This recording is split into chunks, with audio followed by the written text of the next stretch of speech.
कृपाळू उदार माझा ज्ञानेश्वर तया नमस्कार वारंवार. नाथ महाराजांनी माऊलींना वारंवार नमस्कार केलेला आहे.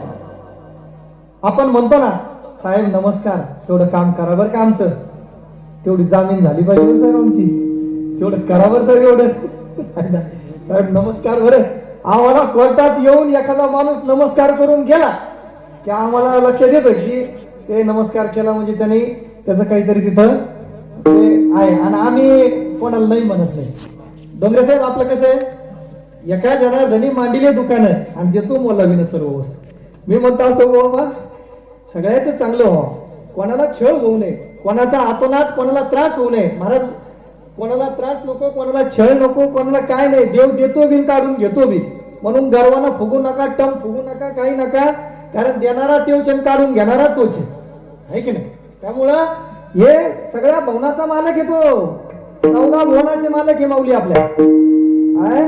माऊली 14 भुवनांचे मालक आहे, 14 भुवनांचा राजा आहे. आणि त्यांची भक्ती भगवान बाबांनी केली आणि भगवान बाबांची भक्ती आपण करतोय.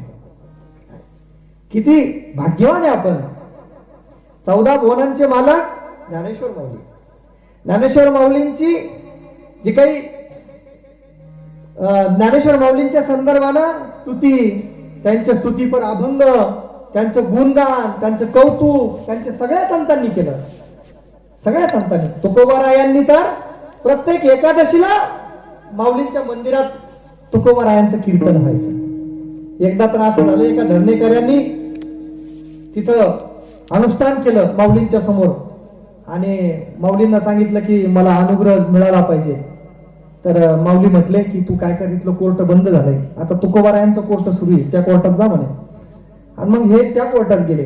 तर मग त्या तिकडे तुकोबारायांकडे गेल्याच्या नंतर तुकोबाराय म्हटले की बाबा माऊलींनी माझ्याकडे पाठवलं म्हणे, जयाच्या द्वारे सोन्याचा पिंपळ अंगी आईसे बळ रेडा बोले, करील तो काय नोहे महाराज पण परी पाहे बीज शुद्ध अंगी.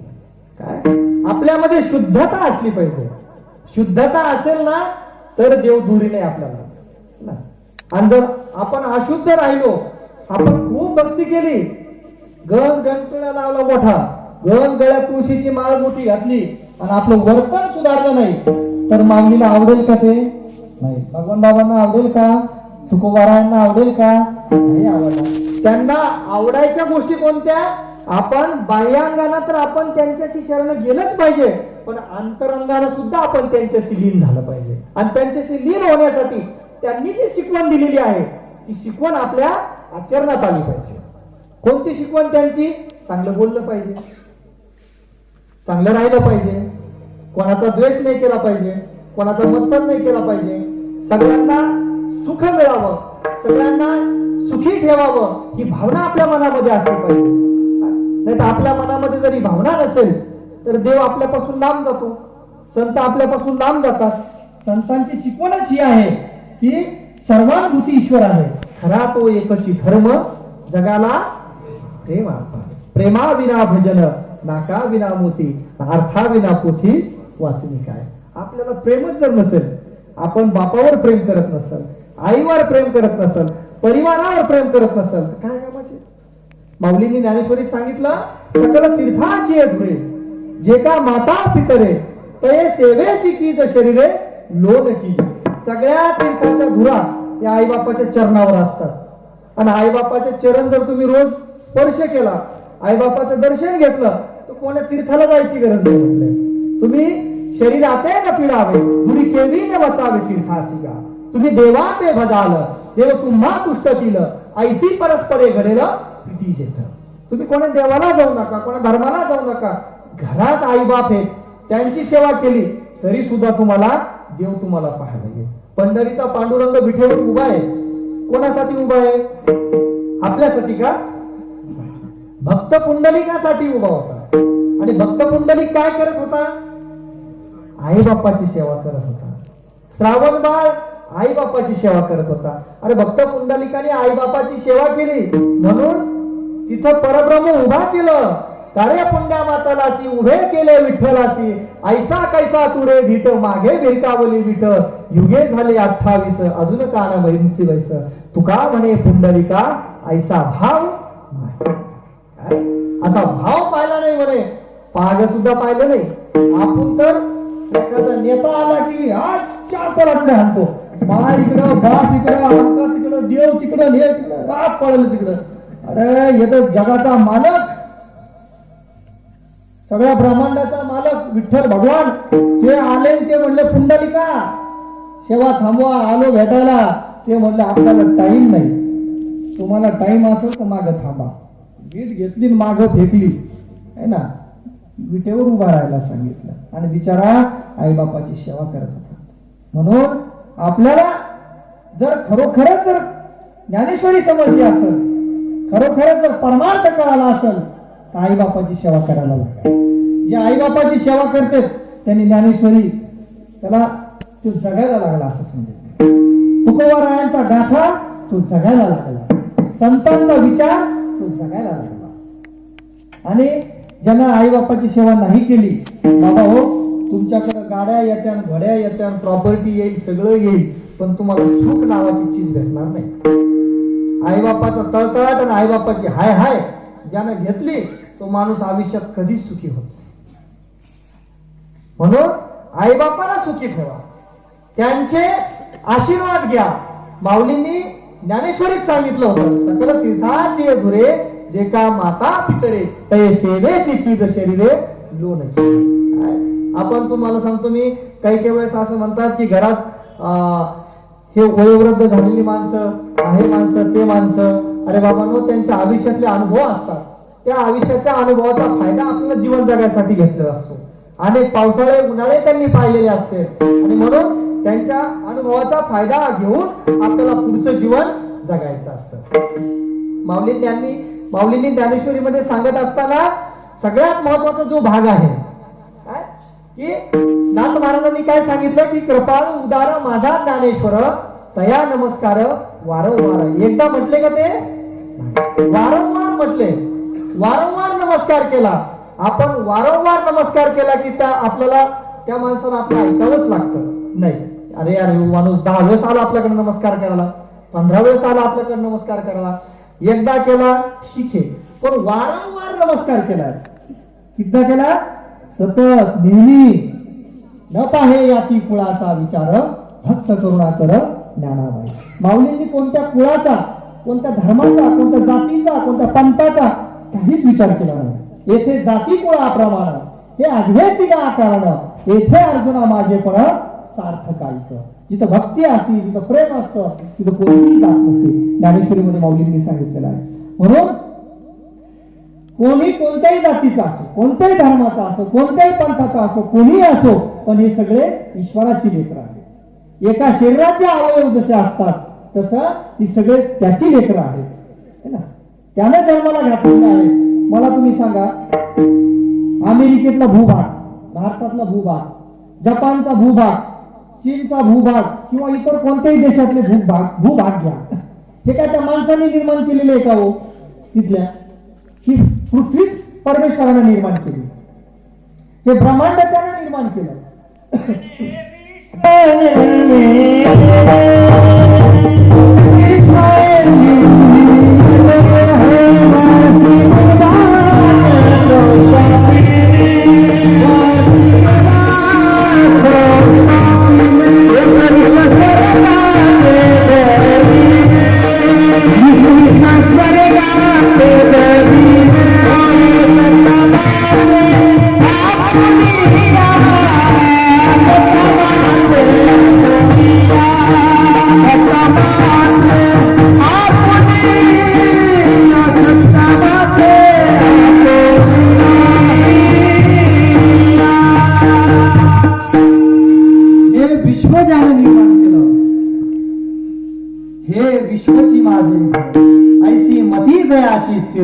तो किंब होणार चराचर आपणशी झाला. हे सगळं विश्व वसुदैव कुटुंबकम है ना. हे सगळं विश्व जे आहे ते एका ईश्वरानं निर्माण केलेलं आहे. हे सगळे त्याची लेकरं आहेत. त्याच्यामुळे त्यांच्यामध्ये भेदभाव करायचा नाही. न पाहे याती कुळाचा विचार, भक्त करुणा कर ज्ञानाबाई. काय त्या रेड्याच्या मुखातून माऊलींनी वेद वदवले. तर रेड्याचं कोणतं कुळ होतो? कोणतं कुळ होतं? सच्चिदानंद बाबाला उठवून त्याच्याकडून ज्ञानेश्वरी लिहून घेतली सच्चिदानंद बाबांकडून, है ना. जड भिंतीला चालवलं. असे वेगवेगळ्या संतांचे अनुभव आणि महिमा सांगताना संतांनी कधी कोणा असं झालं का की हे या जातीचा तो त्या जातीचा, जे जातीपातीचा विचार करतात ते भगवान बाबालाही आवडत नाही, माऊलींनाही आवडत नाही, तुकोबारायांनाही आवडत नाही. फक्त हे सगळे मानव आहेत, है ना. हे सगळे मानव आहेत, हे सगळे ईश्वराची लेकरं आहेत. आणि तुम्हाला एक सांगू, सगळ्यात चांगलं उदाहरण, भूता परस्परे पडो मैत्रे जीवांची. माऊलींनी काय म्हटलं? कोणाची मैत्री सांगितली? जीवाची सांगितली, है ना. जीव मग तो कोणाचाही आला. अहो आपण शेतामध्ये गेलो, आपल्याला पाहून ते शेतातलं जे गुरंढोरं आहेत ते तटातटा उठतात, है ना. आपण गेलं की आपल्याला बघून ते हंबरडा फोडतात. आपल्याला बघून त्यांना आपलं जवळचं कोणीतरी आलंय, आपला मालक आला, आपला आलं असं म्हणून ते बिचारे उठतात, आपल्या जवळ येतात. त्या मुख्य जीवाला बोलता तरी येतं? त्याला बोलता येतं का? त्याच्या भावना काय काय नाही. परंतु त्या जीवाला आपण मैत्री केली, त्याला चारा पाणी केला, त्याला आपण त्याची निगा राखली आणि ते जीव सुद्धा आपल्या जवळ येतो ना.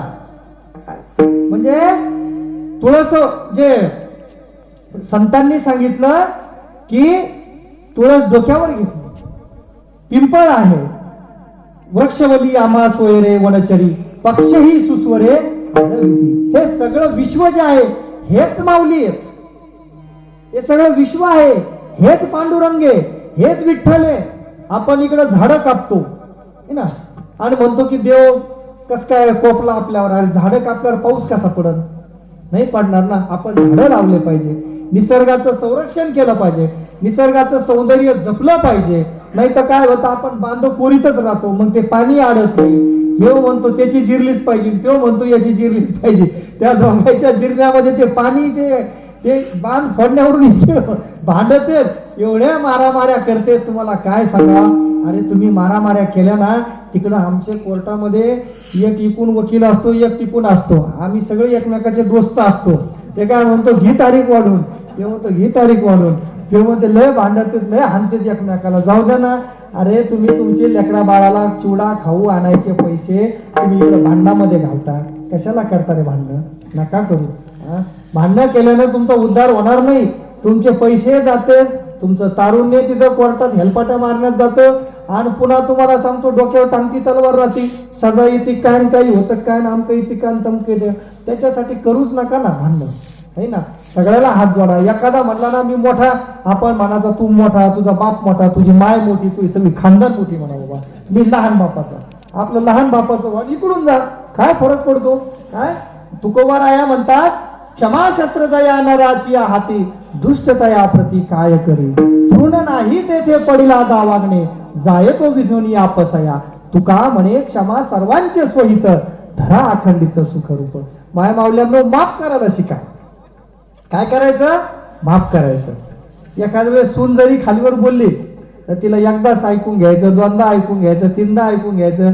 आणि ती लईच बडबड करायला लागली ना तर आपलं मग तू कर बडबड, मी आईनी बरगट म्हणा. म्हणजे आपलं तिच्या कानात लक्ष द्यायचं नाही. आणि तुम्ही सुद्धा कोणाला खालीवर बोलू नका, कोणाला टोमणे मारू नका, टोचून बोलू नका. यानं काय होतं, यांचं मन दुखवतं, त्यांचं मन दुखवतं आणि त्याच्यातून फायदा काहीच नाही ना. फायदा कुठं होतो? पैसे जाते, भांडणं होते, काय फायदा आहे त्याचा? काही नाही. त्याच्यासाठी प्रेमानं बोला ना एकमेकाला, प्रेमानं बोला, प्रेमानं राहा. प्रेमा इतकं काहीच मोठं नाही. अहो प्रेमानं देव जिंकला जातो. देवाला जर तुम्हाला भेटायचं असेल तर असं भांडणं करून असं मोठ्याला कुऱ्हाड घेऊन गेल्यावर देव आपल्याला भेटेल का? देव म्हणून तू कुऱ्हाड घेऊन येतो, थांब मी मोठा आणतो काहीतरी अजून एखादं. अरे त्याचे देव असो, माणूस असो, जनावर असो, जीव असो, आपल्या जवळ येतो केव्हा माहिती का? फक्त आपण प्रेम केलं तर. म्हणून आपण भावावर प्रेम करा. अरे काय त्या रामायणामध्ये भावानं भावावर प्रेम केलं? अहो ते रामायण पाहताना डोळ्यात पाणी येतं, है ना. अहो त्या भरताना आयुष्यभर राज्य नाही केलं, आणि बापानं सांगितलं वनवासाला जा, राम बिचारा वनवासाला निघून गेला है ना. आणि त्या भरतानं राज्य त्या पादुका ठेवल्या, राज्य केलं. इथं आता 1 एकर मध्ये 2 गुंठ्यासाठी 1 गुंठ्यासाठी मूर्ती पाडायला लागले. अरे काय यांना रामायण कळलं, काय यांना महाभारत कळलं. ज्ञान सोडून 1 गुंठा भावाकडे गेलं तर काय फरक पडणार आहे. आपल्याला 3.5 हातच जागा लागती, 3.5 हातच लागते महाराज. याच्यापेक्षा पुढे जागा नाही लागत आपल्याला. जरी भावाकडे गेलं, बिचाऱ्यानं आपल्याला लहानचं मोठं करताना कधीतरी आपल्याला मांडीवर घेतला असेल, कधीतरी आपलं गुणगुत केला असेल त्यानं, कधीतरी आपल्याला त्यांनी लहानचं मोठं करताना आपल्याला त्याला लळा लावलाच असेल ना. महिला असो, बापानं असो, कोणी असो.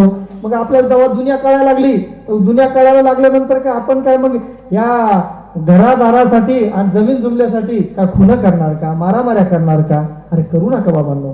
हे सगळं इथंच पडून राहणार आहे, काही सगळं येणार नाहीये. फक्त प्रेम सोबत येतं काय. आणि प्रेमाची शिकवण भगवान बाबांनी शिकवली, माऊलींनी शिकवली, तुकोबरायांनी शिकवली, संतांनी शिकवली. आपला भाव शुद्ध असला पाहिजे काय. न पाहे याती कुळाचा विचार. माऊलींनी कोणाच्या कुळाचा, जातीचा, धर्माचा, पंथाचा कोणताही विचार केला नाही. न पाहे याती कुळाचा विचार, भक्त करुणा कर ज्ञानाबाई. माऊलींनी सर्वांवर करुणा केली आहे. भलतिया भावे शरिया भावे जात भलतिया भावे जात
न पाहे याती कुळाचा विचार, भक्त करुणा कर ज्ञानाबाई. भलतिया भावे शरण जाता भेटी, पाडी तसे तुटी जन्म व्याधी. डायरेक्ट जन्माचीच व्याधी संपून टाकण्याचं काम माऊलींनी केलं आहे. भलतिया भावे शरण जाता भेटी. कोणत्याही भावानं भेटायला जा संतांना, कोणत्याही भावानं भेटायला जा. भाव काय, भाव आपण म्हणतो ना सहज, काय बाबा तो माणूस तिथं गेला पण त्याला त्या माणसाला भावच दिला नाही, म्हणतो का नाही. भाव दिला नाही म्हणजे त्याला महत्व दिलं नाही. आपण काय म्हणतो, कापसाचा काय भाव चालू आहे, भाव, तिथं त्याचा अर्थ किंमत आली. तुम्ही कुठेही जा, भावाला महत्व आहे महाराज. भाव ज्याचा जसा भाव आहे आणि त्याला तसा देव. जो ज्या भावनेनं भेटायला जातो त्याच भावनेनं ईश्वर त्याला भेटत असतो. आपले कोणतेही कर्म असतील, तुम्ही कोणतेही कर्म ज्या भावनेनं करता त्याच भावनेनं त्याचं फळ मिळत असतं. म्हणून आपला भाव चांगला पाहिजे. भाव बळे आकळे येरविना आकळे, करतळी यावळे पैसा हरे. भाव पाहिजे. भाव असेल तर देव आहे, नाहीतर काय नाही. आपल्या मनात जर भाव असेल, ठाईच बाई सोने करायक चित्त, आवडी अनंत आळवावा, राम कृष्ण हरी विठ्ठल केशवा, मंत्र हा जपावा सर्वकाळ. एका जागेवर बसा, हाई प्रभैसोनी करा एक चित्त आवडी अनंत आळवा. माय माऊल्यांनो, स्वयंपाक करताना, शेतात काम करताना तुम्हाला पण सांगणे, काय कोणाचं चिंतन करू नका. हे इथं असं झालं तिथं तसं झालं, आपल्याला काय घेऊन देत नाही. आपलं निघाले वावरात रामकृष्ण हरी म्हणले ना, हे मोठं बरं होईल. काय आपलं मन तिथं राहावा. स्वयंपाक बी करायला लागला ना, मनातली मनात जपमाळ अंतरी. काय जपमाळ अंतरी. आणि तुम्ही ज्यावेळेस जप करायला लागतात, ज्यावेळेस तुम्ही अंतरंगामध्ये त्या ईश्वराचं नामस्मरण करायला लागतात, त्यावेळेस तुमचा भाव शुद्ध व्हायला लागतो. आणि भाव शुद्ध झाला की देव दुरी आहे का? नाहीच. देव दुरी नाही त्याला ना. ज्याचा भाव शुद्ध झाला की सगळं त्याच्या जवळ येऊन जातं. म्हणून भाव बळे आकळे येन विना आकळे करत यावळे तैसा. भाव धरून या वाचे ज्ञानेश्वरी कृपा करी हरी तयावरी. भाव धरून वाचायला सांगितलं ज्ञानेश्वरी. काय नुसती आपली वाचायची आणि हे करायची तसं नाही, त्याच्यामध्ये भावानं वाचा. प्रत्येक शब्दाच्या मुळाशी जा. तुकोबारायांनी काय सांगितलं, माऊलींनी काय सांगितलं, या ओवीचा अर्थ काय. माऊलींनी जीवन जगत असताना ज्ञानेश्वरीच्या माध्यमातून सगळ्या गोष्टीवर प्रकाश टाकला. सगळ्या गोष्टीवर. असं एक विषय नाहीये की ज्याच्यावर माऊली बोललेले नाही. सगळ्या विषयावर बोलले, सगळ्या विषयावर. आणि म्हणून आपण प्रत्येकाच्या घरामध्ये ज्ञानेश्वरी असली पाहिजे. भगवान बाबांनी आयुष्यभर ज्ञानेश्वरीचा प्रचार प्रसार केला, वारकरी संप्रदायाचा प्रचार प्रसार केला. आपण बाबांचे भक्त म्हणून घेताना आपण प्रत्येकानं आपल्या घरामध्ये ज्ञानेश्वरी आणि तुकोबारायांची गाथा असली पाहिजे. कारण या दोन्ही ग्रंथ जर आपल्या घरामध्ये असतील तर मला असं वाटतं बऱ्याच गोष्टी ज्या आहेत त्या संसाराचं दुःख, हे आमकं धमकं, हे काहीच त्याला त्रास देऊ शकत नाही. उलट त्यांचा मार्ग जो आहे हा सुखाकडे नेणारा मार्ग हा ज्ञानेश्वरी आणि तुकोबारायांची गाथा, हे दोन ग्रंथ जे आहेत या दोन ग्रंथामधून आपल्याला पाहायला मिळू शकतो. म्हणून न पाहे याती कुळाचा विचार भक्त करुणा करत ज्ञानाबाई भलतिया भावे शरण जाता होती पाणी तसे तुटी जन्म जाते. आणि शेवटी काय म्हणतात नाथ महाराजांनी, ज्ञानाबाई माती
Happy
शेवटच्या खडगामध्ये ज्ञानाबाई माझी अनाथाची माय एका जनार्दनी पाय नाथ महाराजांनी माऊलींना आई म्हटलेलं आहे, अनाथांची माय म्हटलेलं आहे. माऊली कोणाकोणाची आई होते? वेदशास्त्रे देती ग्वाही म्हणती ज्ञाना बाई आई, वेदांचीही आई म्हटले. साधकांचा माय बाप दरुशनी हरे साप. अजून कोणाची आई म्हटले? योग्यांची माऊली. ज्ञानराज माझी योग्यांची माऊली. माऊली योग्यांची आहे, अनाथांची आहे, त्याच्यानंतर साधकांची आहे, वेदशास्त्रे देती ग्वाही म्हणती ज्ञानाबाई आई. एवढ्या सगळ्या याच्याची आई आहेत माऊली. आणि म्हणून नाथ महाराज म्हणतात ज्ञानाबाई माझी अनाथांची माय. अनाथ म्हटलेलं आहे, ज्याचं कुणीच नाहीये त्याला अनाथ म्हणतो आपण. तर अशांची आई हे माऊली आहेत. ज्ञानाबाई माझी अनाथाची माय. आणि शेवटी काय म्हणतात? अभंगाच्या सुरुवातीला काय केलं महाराज? नाथ महाराजांनी सुरुवातीला काय केलं? अभंगाच्या अभंगाच्या सुरुवातीला माऊलींना नमस्कार केला. नमस्कार केला म्हणजे आपण काय म्हणतो? साहेब तुम्हाला नमस्कार करतो, माऊली नमस्कार करतो. आणि अभंगाच्या शेवटच्या चरणामध्ये काय केलं? डायरेक्ट पाय धरले. ज्ञानाबाई माझी अनाथाची माय एका जनार्दनी पाये वंदित असते. का एवढा माऊलींनी एवढं प्रेम आपल्या सगळ्यांवरती केलेलं आहे. आणि माऊलींच्या ज्ञानेश्वरी आहे, हरिपाठ आहे, हरिपाठ वाचला पाहिजे. ज्याला काही करता येत नाही त्याला नवीन कमी हरिपाठ वाचून हरिपाठ समजून घेतला तरी खूप मोठी गोष्ट आहे. तेने वैकुंठ भुवनी घर केले, है का? नित्य पाठ करी इंद्रायणी, होय अधिकारी, होय अधिकारी सर्व थातो, है ना? बरोबर ना? होय अधिकारी सर्व थातो, है ना? काय तेने वैकुंठ भुवनी घर केले म्हणजे नामाचं महत्व सगळं हरिपाठामध्ये सांगितलेलं आहे. नामस्मरणाचं महत्व हरिपाठामध्ये सांगितलेलं आहे. तुकोबाराया म्हणतात, नाम घेता वाया गेला ऐसा कुणी आई केला, सांगा विनवितो तुम्हासी संत महंत सिद्ध ऋषी, नामे करला नाही कोण ऐसा देवा निवडून, सलगीच्या उत्तरा तुका म्हणे क्षमा करा.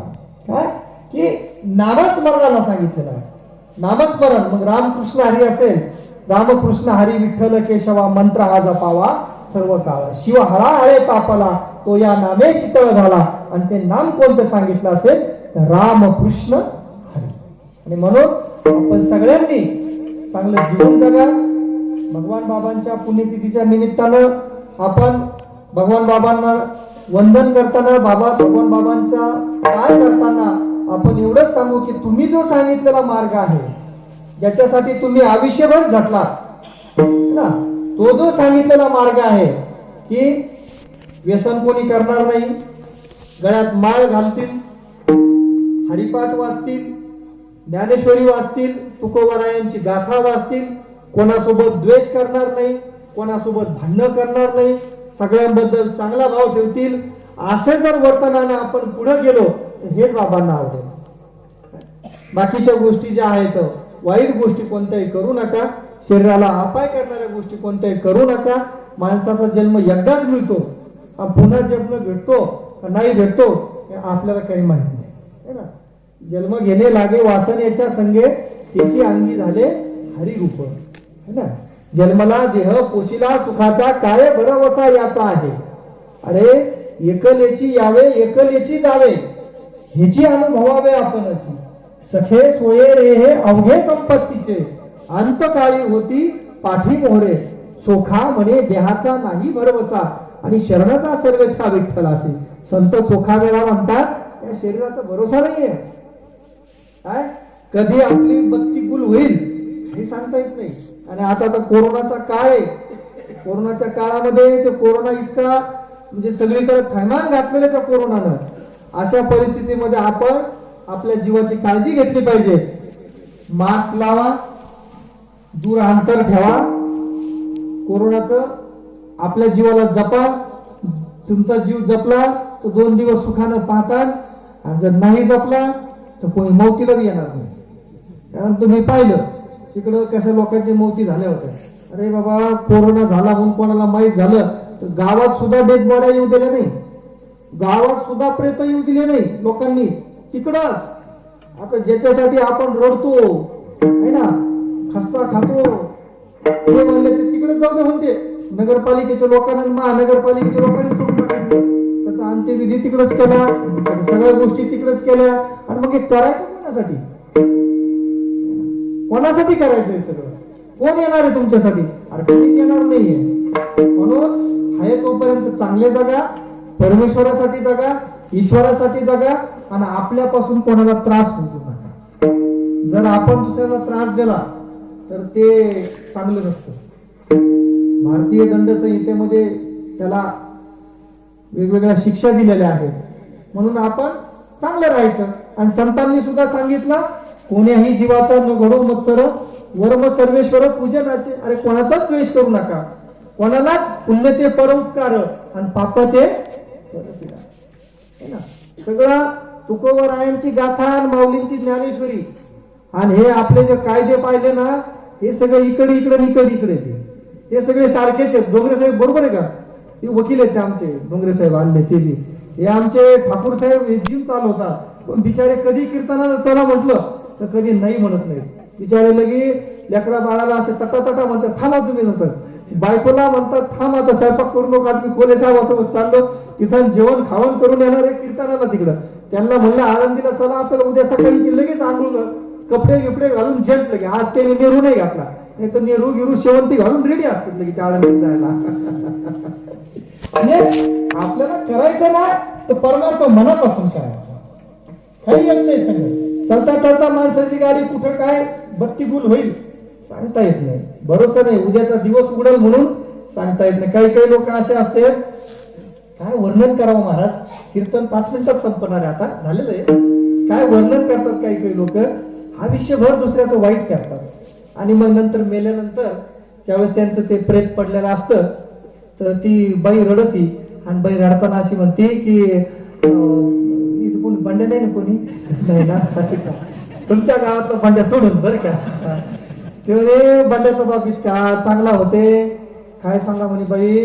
बंड्याचा बाप मंदिरात गेले तर मंदिरातला चांगला लाईट घरी आणला, घरचा शाद झाला मंदिरात लावला.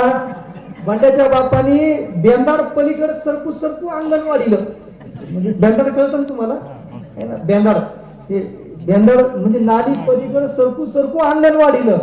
बंड्याचा बाप कधी कोणाच्या शेतात गेला तरी का हाताने आलाच नाही, काही ना काहीतरी घेऊनच आला. काय बंड्याच्या बापाच्या काय तोंडात तुळशीचा पाला घाला. अरे त्यानं आयुष्यभर हाडकं फोडले, त्याच्या काय तुळशीचा पाला घालता त्याच्या तोंडात, त्याला बेसरामाचा पाला घाला त्याच्या तोंडात. काय तुळशीचा पाला घालता, काय नाही काय करता कशासाठी ते बंड्याच्या बापाचे. अरे काय कौतुक करता तुम्ही, अरे चांगलं कौतुक मागे राहिलं पाहिजे. मरावे परी कीर्ती ऋतू काय येतं सगळं माणसाच्या. कमीत कमी आपल्या घरच्यांना तरी म्हटलं पाहिजे बाबा तो आधार होता आमचा, आमच्या घराचं झाकण होतं ते गेलं. नाही तर काही काही मेलं तर ते घरचेच मध्ये हे लवकर कसं मराणार है ना. असं जर आपल्या जीवाची जर दैना असेल तर आपण काय करतो नेमकं, कशासाठी जगतो आपण, कोणासाठी जगतो याचा विचार करण्याची गरज आपल्याला आलेली आहे. आणि म्हणून आपण घरातले म्हातारी कोतारी माणसं असतील त्यांचा आदर करायला शिका. काय ते माऊलीने ज्ञानेश्वरीमध्ये सांगितलं, ओबी कोणती महाराज ती शाळे महाराज, ओबी खूप छान आहे. नाही ते वडिलांचे एक संदेश आहे की जेथे वडील नाव जे ठेवती हा त्या नाव धर्म जे ठेवते. काय वाढ वडील असतील घरामध्ये बिचारे, त्यांना काय लागत असतं म्हातारपणाला, एक भाकर आणि 2 टायमाचं म्हणजे त्यांना प्रेमाचे 2 शब्द एवढंच लागतं, याच्या पुढे काय लागतं. आणि आईबाप काय करतात पोरासाठी, फक्त पोरग सुखी राहावं एवढंच त्यांचं चिंतन असतं. आणि आपण त्यांना जर सुखी देत नसतो तर ते काही बरोबर नाहीये. आपण त्यांना सुखी ठेवलं पाहिजे. आणि म्हाताऱ्या माणसाने बी त्यांच्या त्याचं राहिलं पाहिजे बरं का. नाही तर त्यांनी गावातल्या भानगडीत लक्ष दिलं मग काही खरं नाही. आपण त्यांनी आपलं आता काही काका मला सांगतो, आमच्या इकडे काही काही म्हाताऱ्या असे येतं तर मायला दिवसभर मारुतीच्या पारावर बसतात आणि हरिपाठ सुरू झाला घरी निघत ऐका नाही. म्हणजे ती कोणती बुद्धी सुचती त्यांना. माऊली म्हणतात की अशी काय बुद्धी बाबा ही, दिवसभर मारुतीच्या पारावर घरचे तांत्रिक म्हणून घरचे म्हणते लेकरं सांभाळा. यांना वाटतं मायला हे काय लेकरं सांभाळायचे, आता म्हातारपणाला नातून पतून सांभाळायचं तर ते म्हणजे आता ते होत नाही नसतं. आणि एवढं लेकरू घेणं 10 किलोचं सांभाळणं, ते लेकरं बीची तर असते ते काय सोपे नसते. म्हणून हे बिचारे आपले मारुतीच्या पारावर बसते. पण आता हरिपाठ सुरू झाला तर यांनी हरिपाठ ऐकावं ना, तर ते हरिपाठाच्या टायमाला घरी जाते. म्हणजे त्यांच्या बुद्धीला म्हणजे त्यांना परमेश्वराचं नावच नको असतं. ते देवाच्या मंदिरात बी जाते. एक आमच्या गावात एक भीमराव अण्णा म्हणून होता, आपल्या इथं नाही बरं का, आमच्या गावात होतं भीमराव अण्णा. फेटा गिटा घालायचे, आता तर फेटे राहिले नाही काही राहिले नाही सगळं. तर ते महाराज ते असे चालले ना रस्त्यानं बुटाशीच पाय पडायचे असं मंदिरात मारुतीच पुढे असे बुटासहित असं वाकत नव्हतं काही नव्हतं असं बुटासहित. त्याला बुटासहितच अशा कामाचं मत म्हणजे बुटासहितच गेलं ते. कारण देव कसा आहे, देव पाहतो तर वर पाहतो आणि मग याच बटन दाबतो, याचं बटन दाबून मग सगळंच कार्यक्रम होऊन जातो आपला. सगळं एका निटवतच आणतो. ते गुन्ह्या वरून गुन्ह्या पडला हे सगळं बरोबर खाली जातो. त्याच्यामुळं त्याच्या मापात पाप करू नका. चांगलं राहा, कोणाला छळ करू नका, कोणाला त्रास देऊ नका. अरे बाबा हो, ज्ञानेश्वरी, तुकाराम महाराजांची गाथा, नाथ महाराजांची गाथा, भारुडामध्ये याच्या व्यतिरिक्त कोणता परमार्थ सांगितला? परमार्थ हा नुसता अभंग पाठ करून गायचा बोलायचा विषय नाहीये. ओव्या नुसतं तुम्हाला पाठ करायचा सांगायचा विषय नाहीये. ते जगता आलं पाहिजे. ते जगता आलं तर आपण परमार्थ जोडू. नाही तर काही लोक काय म्हणते, व्यवहारात वेगळं, परमार्थात वेगळं. अरे नाही ना, तुकोबारायांचा संसारच परमार्थ झाला. त्या चोखा मेळाचा संत चोखा मेळांचा संसारच परमार्थ झाला. आपण एक एकादशी करतो आणि म्हणतो देव मला पावतच नाही. अरे कसं पावन? एक एकादशी लोकांच्या आयुष्याच्या चुंबडी झाल्या तर त्यांना तो नंतर दृष्टांत ते अनुभूती यायला लागतात. इथं येते, एक उपवास केले, 2 उपवास केले, रागा घंटी वाजून देव मला पावत कसं नाही.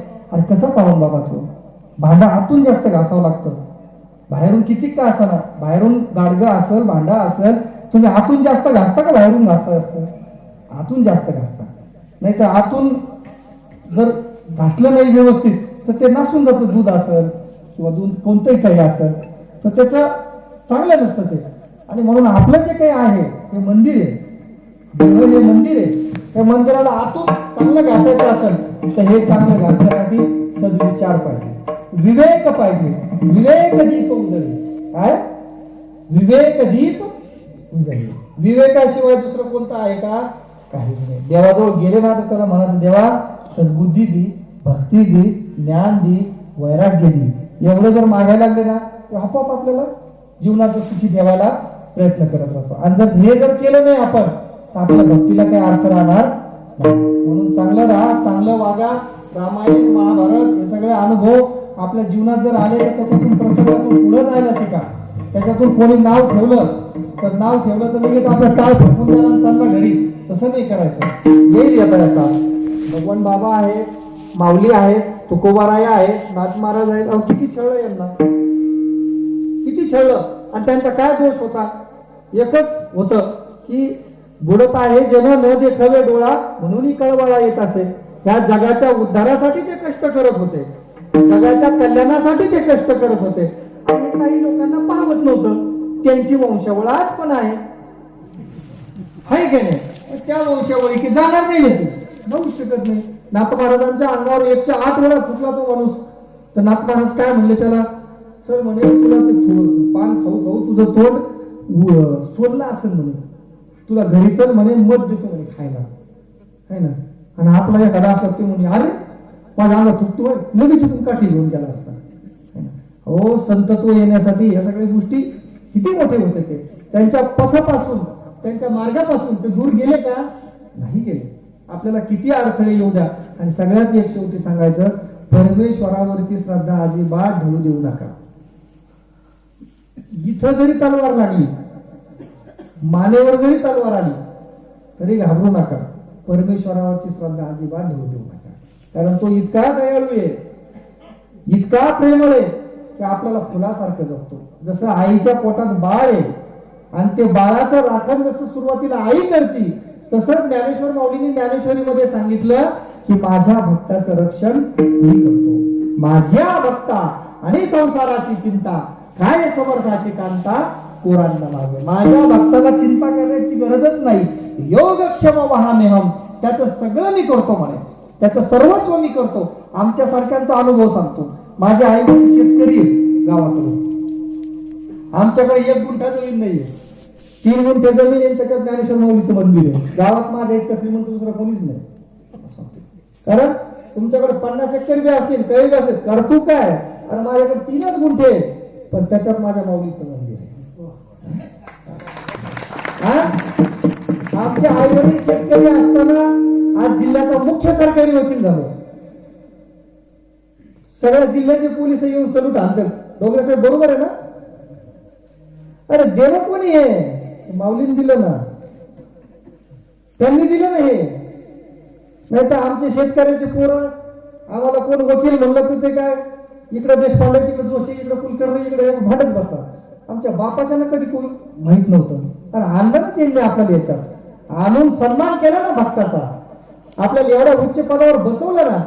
आपली पात्रता नसताना बसवलं. मी तर म्हणेल कारण आमची काय पात्रता आहे? अहो तुमची कृपा झाली तर कोणावर बी काही करू शकता तुम्ही. करील तो काय येतो हे महाराजन परीत आहे विद शुद्धांगे. आणि तुम्ही काही करू शकता. आमच्या अनुभवातून सांगतो. मी लहान अनेक कविता लिहिल्या माऊलींवरच्या. एक कविता तुम्हाला जाता जाता, एवढं ज्ञानही नावाचा काव्यसंग्रह आहे माझा, खूप कविता लिहिल्या माऊलीच्या प्रेमामध्ये. रडून रडून रडायच्या. आज मी मला संध्याकाळी झोपल्यात जर माऊली स्वप्नात आले की रडायला आले की बायको उठवते, पोरग उठवतो, सगळे उठवतात की उठा आता काय झालंय उठा. कारण मी काय म्हणतो की तुम्हाला एक प्रसंग सांगतो. तुम्ही आता संध्याकाळी झोपताना, झोपल्यानंतर मी कसं झोपतो तुम्हाला सांगतो. मी झोपलो ना, शरीर टाकून देतो आणि नीट आळंदी निघतो. तिथं इंद्रायणीत आंघोळ करतो, फुलं घेतो, माऊलीच्या समाधीची पूजा करतो आणि तिथंच पिपळा खाली गुदडी टाकतो, नाही तर माऊलीच्या समाधीजवळ आतून टाकतो, तिथंच झोपतो. मनानं जातो. आणि तुम्ही जेव्हा ही मनानं पूजा करायला लागताल ना, तेव्हा कधी तुम्हाला माऊली स्वप्नात यायला सुरुवात होईल आणि कधी तुम्हाला माऊली भेटायला लागतील हे तुमची तुम्हाला पण कळणार. काय समाधीचे सेजे पासी बांधोनी घाली ध्यानासी, चित्त चैतन्य समरसी आतुरते. समाधीच्या जवळ तुमच्या ध्यानाला बांधा. दररोज तुम्ही संध्याकाळी झोपताना हा नियम करून बघा. तुमची पांडुरंगावर श्रद्धा असेल, भगवान बाबांवर श्रद्धा असेल, तुमची माऊलींवर असेल, तुकोबरायांवर असेल, राजुरेश्वराच्या गणपतीवर असेल, महादेवावर असेल, अरे सगळे हे त्यांचेच आहेत. तुम्ही सुरुवात करून बघा. जेव्हा तुम्ही झोपताल आणि जर असं जर तुम्हाला हळूहळू जेव्हा तुम्ही प्रवासाला चालले, काय नका करू, इथं बसा, फक्त मनानं तिथं जा. मन त्याला वाहून टाका. एकदा मन त्याला दिलं ना की शरीर तुमचं कुठं पडू द्या, काही फरक पडत नाही. कारण तिला म्हणतो तू फक्त मन मला दे, तू फक्त चित्त मला दे, एक चित्त मला दे फक्त. आणि एक चित्त मला दिलं की तू आपल्यावर प्रेम करायला लागतो. माझ्या अनेक कविता आहेत, त्यातल्या 2 कविता मी तुम्हाला सांगतो. मी अशी कधी कल्पना करतो की हा जन्म तर माऊली तुमच्यासाठी आहेच आहे, पण पुढचा कोणताही जन्म भेटला तर पुढील जन्म मला कोणताही मिळो, फक्त दास तुझ्या पायावरी राहो. जरी झालो मी दगड तुझ्या मंदिराला लागो, जरी झालो मी वृक्ष तुझ्या अंगणात वाढो, जरी झालो मी कुत्रा तुझ्या पायथ्याशी लोळो, जरी झालो मी घोडा तुझ्या रिंगणात नाचो, जरी झालो मी बैल तुझी पालखी मी वाहो, जरी झालो मी पाणी इंद्रायणीत जावो, तुझे चरण धुवून माझे अमृत होवो, तुझ्या नामाचे अमृत साऱ्या जगाचं वाटीनं खाच खळगी जाऊन तुझ्या नामाचा झेंडा मी लावीन. हाच जन्म काय, पण येणारे कोणतेही जन्म आले परमेश्वरा हे फक्त तुझ्यासाठी, तुझ्यासाठी दे. शेवटी एक कविता जी आहे, माऊलींनी समाधी कशी घेतली असेल. अनेक कवितांपैकी मला जी कविता होती तर ती एक कविता मी गाऊन दाखवतो थोडी आणि लगेच संपून टाकतो. 28 कविता आहेत. माहेरे इंद्रायणी काठावर माझं आळंदी माहेर, येता माहेराची साय मन बेभान धावते, माऊलीच्या कुशीमध्ये जाऊन या विसावते. आई ज्ञानाबाई तुझी फार आठवण येते, हृदय द्रवून हे सारे अश्रुनयनी दाटते. एका एका असं वाट तुझे सांडले प्रतिबिंब, तुझ्यासाठी ज्ञानराया जीव होतो कासावीस. नको मज ज्ञान नको द्रव्यधन, जन्मभर मागे माऊलीच्या चरणावरी ध्यान. एक नाही असं खूप येते. शेवट माऊलीने समाधी कशी घेतली असेल, समाधी कशी घेतली असेल ती कविता मी तुम्हाला सांगतो.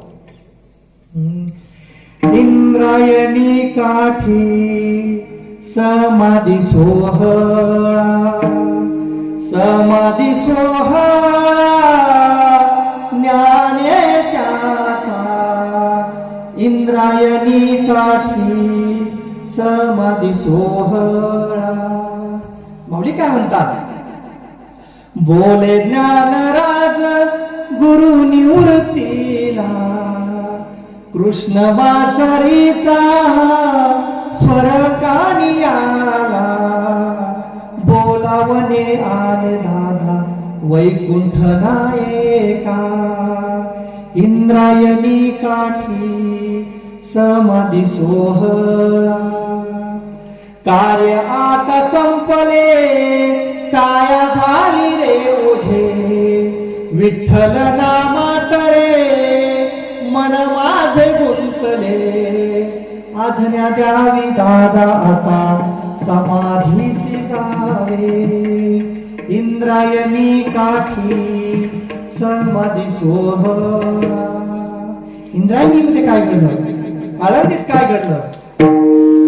वाऱ्या संगे बातमी पसरे जनात दिंड्या आल्या थाटल्या आळंदी नगरीत साधू संत रडती स्फुंदून स्फुंदून मनी ज्ञान राजाचे गुण आठवून आज आमची माऊली चालली सोडून इंद्रायणी काठी समाधी सोहळा. नामाचा तो कंठ कोरडा पडला मुक्ता म्हणे ज्ञान का आम्हावरी रुसला निवृत्ती हा धैर्य मेरू गैवरून गेला छोटा बंधू भक्त ज्ञाना समाधी चालला ऐसे कैसे केले देवा पाणी आढाला लावले इंद्रायणी काठी समाधी सोहळा. अवकाशात काय झालं? देवाची विमाने दाटली गगनात विठ्ठल ही आला समाधी सोहळ्यात झाली दारी जनदाटी इंद्रायणी काठी डोळे भरून पाहती मूर्ती ज्ञानेशाची जनासी हात जोडून पाऊली चालले छळणाऱ्या जनाने अंगी फुलवाही इंद्रायणी काठी समाधी सोहळा. माऊली समाधीत कसे उतरले? एक हात धरिला देवे देवान त्याला पांडुरंगानं एक हात धरिला देवे एक निवृत्ती नाथे समाधी उतरे माऊली ज्ञान देवे ज्ञानेश्वरी ठेवणी समोर उत्तरी बैसले तीनदा कर कमळ गुरु देवाची जोडीले डोळे झाकून माऊली समाधीस्थ झाले इंद्रायणी काठी समाधी सोहळा. ज्ञानदेवासाठी जे कोणी रे रडती भोळ्या भक्तीने ज्ञान राजाची पूजिती मने दीपक कोणे त्यासी माऊली भेट देती इंद्रायणी काठी समाधी सोहळा. माऊली अशा कविता लिहून घेतल्या. 28 कविता आहेत. ज्ञानाई नावाचा काव्यसंग्रह आहे. एक एक कविता इथं अशा म्हणजे हृदयातून आलेली आहे. कधी भेट असेल ज्ञाना कधी बोल असेल रे तुझं विना सद्गुरु राया जीव का म्हणजे एक नाही अशा ज्ञानराजा डोळ्यातील बाहुली झाला जगामध्ये तुझं दिसू लागला. अशा खूप काही कविता माऊलींनी लिहून घेतल्या. हे त्यांची सेवा त्यांच्या चरणावरती अर्पण करतो. भगवान बाबांच्या आशीर्वादानं माऊलींच्या आशीर्वादानं या ठिकाणी तुमच्या सगळ्यांचा भेटण्याचा योग आला. ही अखंडित सेवा अशी चालत राहावं. मी जीवन भाऊला विष्णू भाऊला आणि निवृत्ती महाराजांना मगाशी म्हटलो की पुढच्या वेळेस आपण जर झालं तर आपण फड साहेबांना सुद्धा या ठिकाणी बोलवण्याचा प्रयत्न करू. मी आपले विजयकुमार फड साहेबांना पुढच्या वेळेस मी आवर्जून सांगेल की साहेब तुम्ही या ठिकाणी आवर्जून कीर्तनाला जा. मी त्यांना जा म्हणण्यापेक्षा मी त्यांना स्वतः घेऊन यायचा प्रयत्न करेल कारण ते माझा शब्द टाळणार नाही. आणि हा कीर्तन महोत्सव तुमच्या जीवात जीव आहे तोपर्यंत चालू द्या आणि पुढेही असा अखंडितपणे राहू द्या. भगवान बाबाची कृपा तुमच्या सगळ्यांवरती राहू द्या.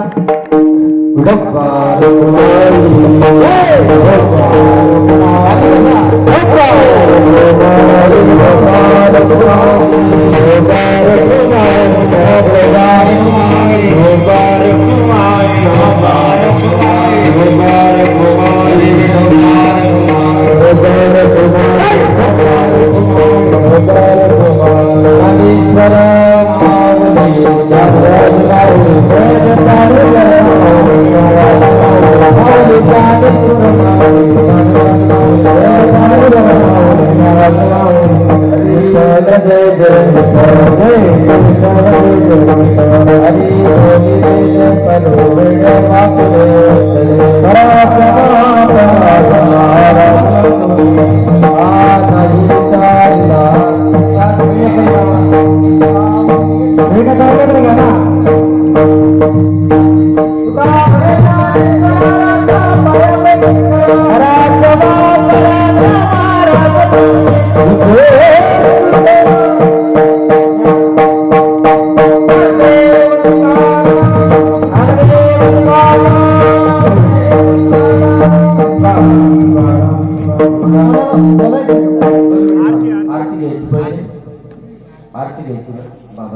सर्वांनी जागेवर उभे राहा आरतीसाठी.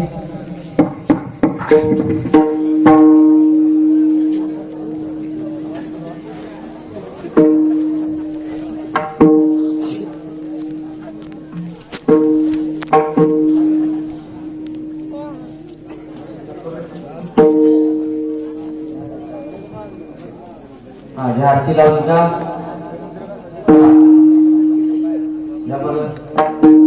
घ्या आरती घ्या.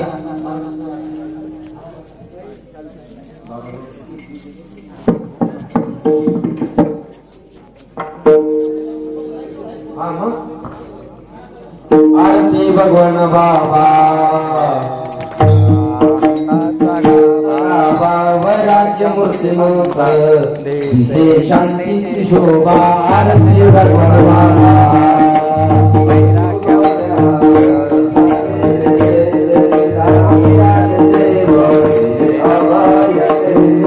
आरती भगवान बाबा वैराग्य मूर्ती दिसे शांतीचा शोभा. आरती भगवान